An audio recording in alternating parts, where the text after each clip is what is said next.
Play স্টোরে যাওয়ার পর আপনি এখানে আধার, AADHAR, আধার লেখার পর আপনি এখানে সার্চ করবেন দেওয়া আছে।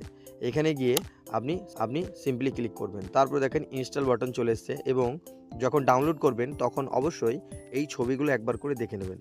এই ছবিগুলো একবার করে দেখে নিলে কি হবে, আপনি শিওর হয়ে যাবেন, তারপরে ইনস্টল করবেন।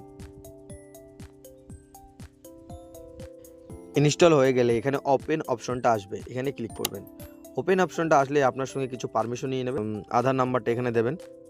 আধার নাম্বার দেওয়ার পর এখানে কন্টিনিউতে ক্লিক করবেন।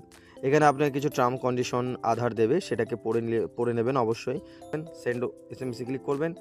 মুখটা দেখতে পায় এবং চোখটাকে বিলিং করবেন। চশমা থাকলে সেটাকে খুলে দেবেন এবং চোখ বিলিং করার অর্থ হলো আপনি চোখের পলকটা কয়েকবার ফেলবেন। একটু এটাকে নিচ থেকে উপরের দিকে তুলবেন। তারপরে দেখেন এখানে লেখা আছে সার্ভিস। সার্ভিসে দেওয়ার পর এখানে দেখেন লেখা আছে মাই আধার আপডেট, এর মধ্যে সব কিছু। এখানে মাই আধার আপডেট এখানে ক্লিক করবেন। এখানে ক্লিক করার পর দেখতে পাচ্ছেন এখানে লেখা আছে, মানে আমি যেটা নিয়ে এতক্ষণ ভিডিও করছি অ্যাকচুয়াল আপনাদের বোঝানোর জন্য, সেটি হলো মোবাইল নাম্বার আপডেট এখান থেকে করতে পারবেন, অ্যাড্রেস আপডেট এখান থেকে করতে পারবেন, নাম আপডেট অর্থাৎ আপনি যদি আপনার নামে কোনো ভুল টুল থাকে এখান থেকে আপডেট করতে পারবেন, ইমেল আইডি আপডেট এটাও এখান থেকে করতে পারবেন।